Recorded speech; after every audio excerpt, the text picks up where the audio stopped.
Tes oreilles entendront derrière toi cette parole. Voici le chemin, marchez-y.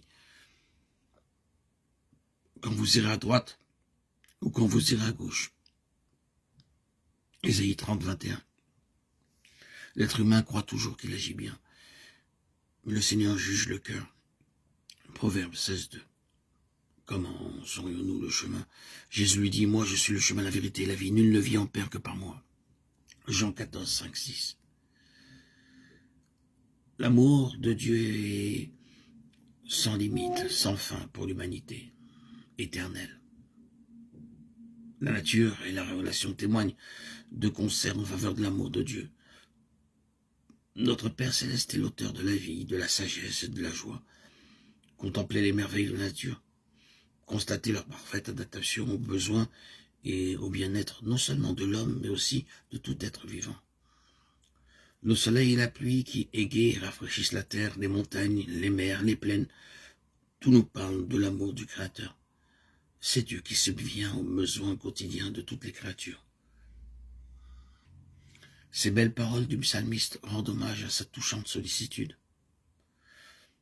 Les yeux de tous espèrent en toi, et tu leur donnes la nourriture en son temps. Tu ouvres ta main, et tu rassasies à souhait tout ce qui a vie. Psaume 145, 15, 16.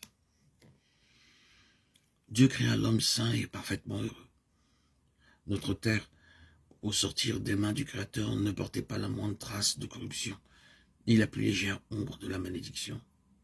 C'est la transgression de la loi de Dieu, loi d'amour, qui a été la cause de la mort et de tous nos maux. Néanmoins, l'amour divin se manifeste au sein même de la souffrance. Il est écrit qu'à cause de l'homme, le sol fut maudit, Genèse 3, 17.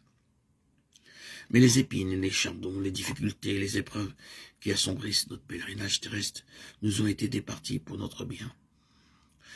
Dieu les fait entrer dans le plan d'éducation qu'il a conçu pour nous révéler, pour nous relever de l'état de dégradation et de ruine dans lequel le péché nous a plongés. D'ailleurs, tout n'est pas tristesse et souffrance en ce monde. La nature elle-même nous offre des messages d'espérance et de consolation. On voit des fleurs s'épanouir sur les chardons et des roses éclore sur les épines. Dieu est amour. Cette parole se lit sur chaque bouton de fleurs et sur chaque brin d'herbe. Les oiseaux qui égayent les airs de leurs chants joyeux.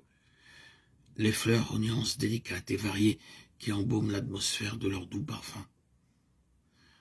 Les arbres élancés et les forêts aux riches feuillages, tout nous parle de la tendre et paternelle sollicitude de notre Dieu et de son désir de faire le bonheur de ses enfants.